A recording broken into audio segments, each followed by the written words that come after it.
na Mungu alisema tupumzike siku moja kwa juma ndio magonjwa isitushike.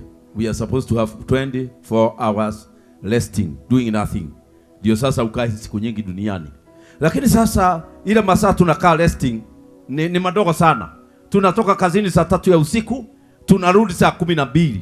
By and by magonjwa ikishukuja tunaishika. Maana we are busy. Shughuli. Shughuli za dunia. Na sasa dunia shughuli zake zimeongezeka kwa sababu ya social media. Ukiangalia watu wamekaa mahali wote wameinama. Na sijui kwa nini. Kwa nini simu hatuangaliangi hivi? Watu wote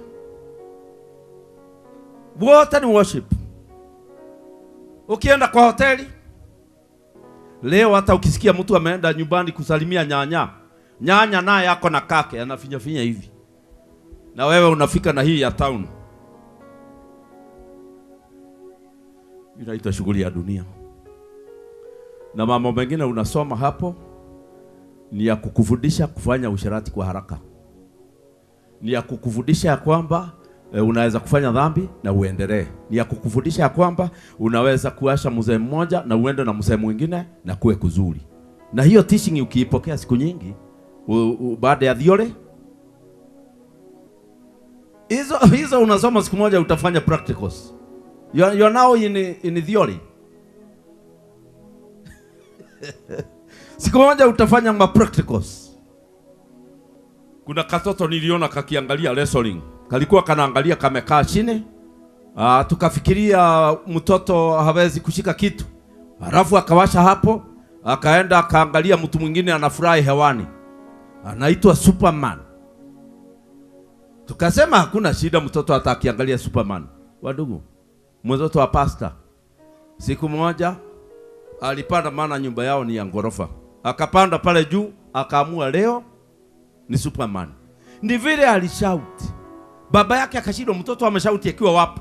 Maana alisema Superman. Alafu akaruka. Pastor alimshika, walianguka wote wawili hapo kutoka kwa ngorofa ya pili. Maana aliona, akaona, sasa akaenda practicals. Hakujua sisi hatuwezi kufurahi. Ni Superman anafurahi peke yake, sisi hatuwezi. So na wewe unaona hizi vitu za dotari unasoma sana. Ukisema Kayado ni mathukire, na watu waliharibika. Hata huyo hana nguo hata moja. Unaona hizo ndio unasoma. Next ni nini? So abia sasa jirani hivyo. Theory inafuatwa na practical. Nionyeshe unaona nini kwa simu. Ninaweza kukuambia miaka ijao 5 utakuwa nani. Nionyeshe unasoma nini, nitakwambia utakuwa nini. Maana kile unasoma leo ni theory. Kuna siku moja mwili yako itakwambia action.